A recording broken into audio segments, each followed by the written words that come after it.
Video on keys in the game. All right, so these sovereign keys, start off with the most important. These sovereign keys, you need at least 200 for KVK to get a performance boost.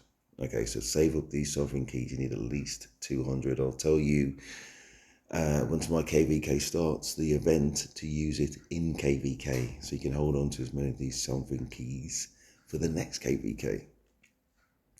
Okay, let's go into the tavern.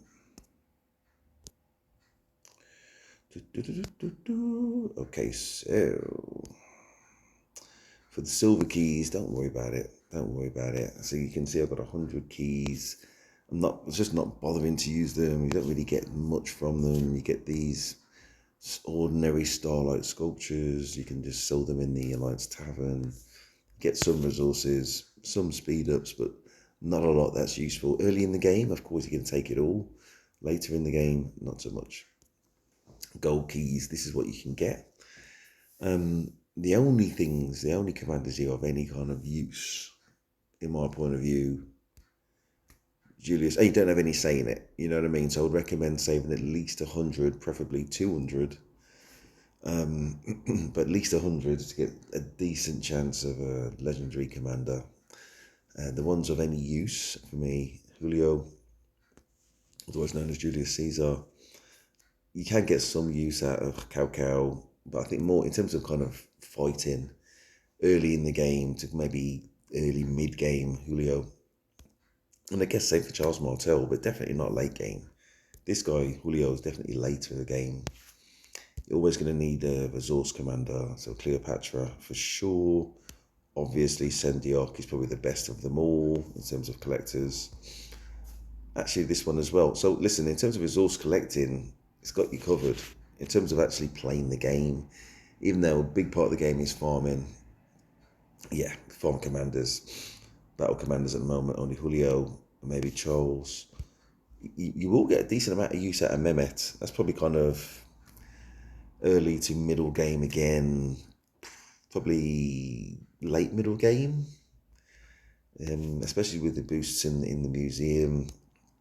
I still use Mulan now in terms of my canyon. Actually, a lot of the whales do as well, so that's all good. Everybody else, forgettable. Obviously, early game, you're going to be using epics, so you'll be really happy with your Sun Tzu, probably best in game as an epic. I mean, they're all going to have a use. Joan of Arc, epic, very useful. Scipio, I mean, they're all good. Boudica, even Pelagius. Those ones I've mentioned probably the most useful in terms of just being quick, Belisarius, but early game, no doubt, Sun Tzu, maybe even Herman, Scipio, Joan, Boudica, and even this guy as well, Mundiok. Interesting. Let's move on. Equipment chest rewards. All right, so you'll notice I've got 156 of those keys.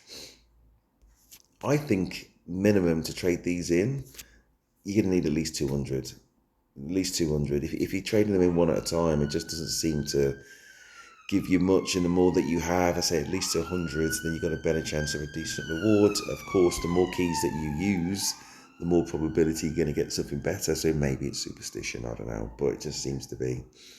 I'm an infantry man. In terms of the rewards worth getting for me, Hope Cloak.